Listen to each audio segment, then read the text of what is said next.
We like to think that because we live on land, we have built cities over every single secret nature holds.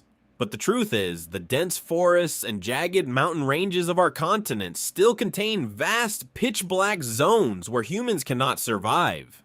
For centuries, indigenous tribes and modern explorers have encountered the exact same terrifying anomalies walking on two legs.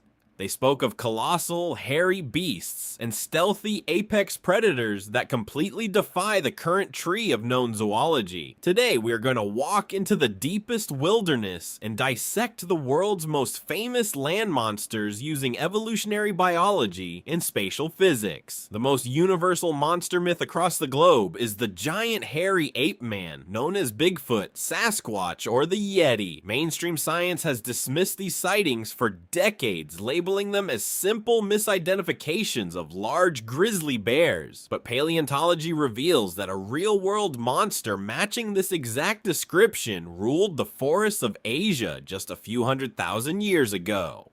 Meet Gigantopithecus blacki, an extinct giant ape that stood nearly 3 meters tall and weighed up to 300 kilograms. It was a real-world titan, an evolutionary cousin of modern orangutans that walked the earth alongside our own primitive ancestors. The primary mystery is whether a tiny population of these giant primates managed to survive the Ice Age by hiding in the dense, untouched valleys of North America. If a giant ape man like Bigfoot truly exists and roams the wilderness, physics forces its anatomy to pay a massive biological tax. This geometric rule is known as the square cube law, which dictates how weight scales compared to height. When an animal doubles its height, its internal bone strength multiplies by 4, but its total weight multiplies by 8. This means that a 3-meter tall Bigfoot cannot sprint, jump, or stealthily hide behind thin pine trees like people claim. Every single step would rattle its massive knee joints, requiring its legs to be as thick as tree trunks just to support its own mass.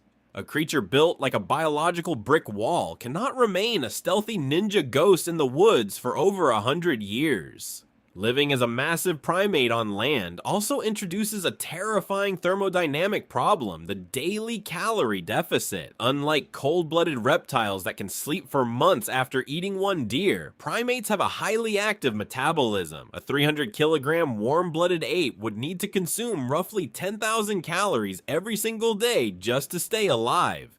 That is equivalent to eating 40 kilograms of dense berries, roots, and small forest animals every 24 hours. To find that much food, a single Bigfoot would need a hunting territory spanning hundreds of square kilometers, stripping bushes completely bare. The constant environmental damage and massive piles of waste left behind would make their presence impossible to miss for local forest rangers. Moving away from the cold northern woods, the dry deserts of Latin America hold a completely different nightmare. The chupacabra. Witnesses describe it as a small, dog-like vampire beast with leathery skin and sharp spikes running down its spine. It got its name, which means goat sucker, because it supposedly drains the blood of farm livestock through clean puncture wounds. In the early 2000s, multiple farmers in Texas actually captured and shot these modern vampires near their barns. But when laboratory geneticists ran DNA tests on the monster carcasses, the supernatural myth instantly collapsed into a heartbreaking medical tragedy. The real-world chupacabras were nothing more than normal wild coyotes suffering from an extreme mutated case of sarcoptic mange. Sarcoptic mange is caused by microscopic mites that burrow into the skin of wild canines, causing their fur to fall out completely. The parasite causes the skin to shrink, harden, and turn into a dark, leathery gray hide that looks entirely alien. Furthermore, the constant itching and lack of fur causes the coyote's blood vessels to constrict, making them look emaciated and skeletal. Because they are extremely weak and starving, these sick coyotes can no longer hunt fast wild rabbits in the open desert. They turn to easy, slow targets like fenced goats and chickens, biting their necks because they lack the strength to crush bones. This is a premier example of how a gruesome biological disease can transform a common neighborhood predator into a mythological demon. For any legendary monster species to exist continuously over centuries, they cannot live as solitary, lonely individuals.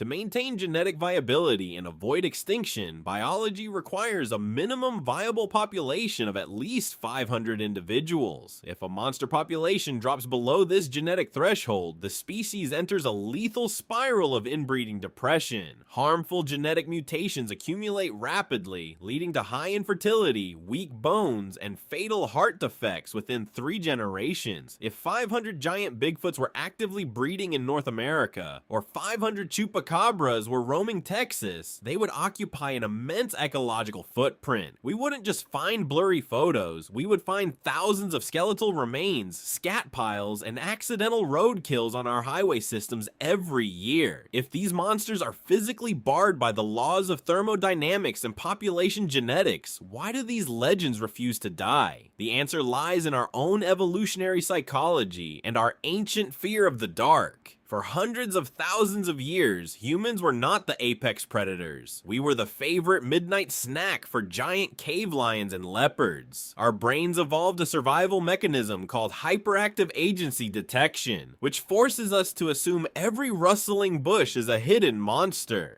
It was genetically safer for our ancestors to mistake a simple tree branch for a giant ape than to mistake a giant ape for a simple tree branch. We didn't conquer the land because we cleared out the physical monsters. We conquered it because we projected our internal survival fears onto the landscape. In the end, terrestrial monsters are the beautiful, terrifying folklore ghosts of a planet that is quickly running out of unexplored spaces. The fantasy of a giant ape hiding in the mist, or a reptilian vampire hunting in the desert represents our deep human desire for mystery. We look at the blank, unmapped green spaces on our global satellites and pray that something ancient and wild is still staring back at us. If you had absolute concrete proof that a small family of giant apes was living peacefully in a hidden valley, would you reveal them to the world? Or do you think some secrets are better off left entirely protected by the dense shadows of the wilderness? Please write your own biological theories and monster arguments down below in the comments section. Thank you so much for watching this long continental journey. Don't forget to click like, and see you again in our next exploration of the world's greatest myths.